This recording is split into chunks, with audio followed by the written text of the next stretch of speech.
Many African countries are overwhelmed by the devastating effect of conflict and other social ills that often affect the young. An American-based organization is partnering with grassroots organizations to help those most vulnerable children. Esther Githui-Ewart tells us more. How are you?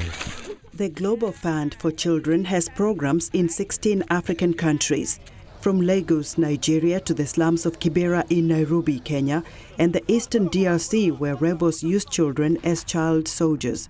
I sat down with the organization's CEO, Susan Goodell. She begins by talking about how the fund is helping girls within the Maasai community of Kenya through the Kakenya School of Excellence. Kakenya Nataya is one of our visionary leaders who has grown up in the Maasai tribe.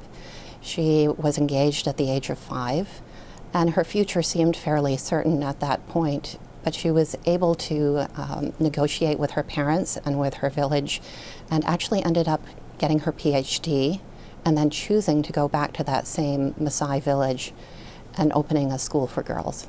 Without a visionary leader like Kakenya, who is willing to do this work, willing to go back into that community, many of these girls would be married by the age of 12 or 13 and have little to no education at all.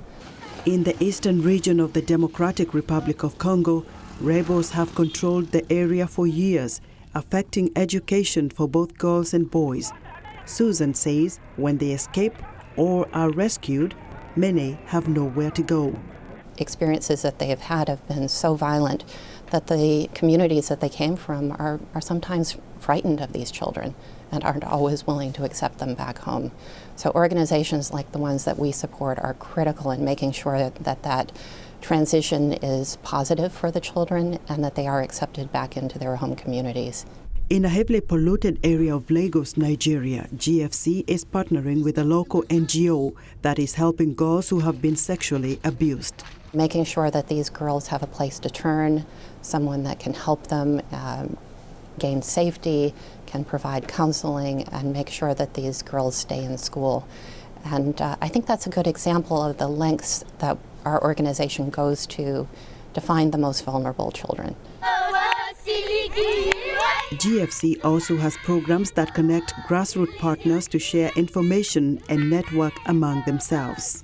Last week, we had this amazing conference for many of our partners in Africa, and we brought together many of our grassroots partners for most of them, it was their first professional conference.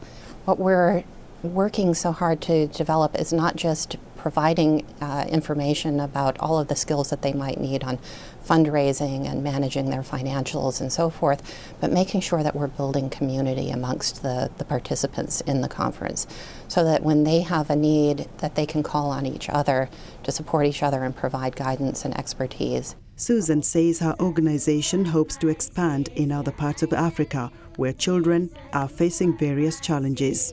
I love you, Jesus, you are my Savior. Esther Githui-Ewart, VOA News, Washington.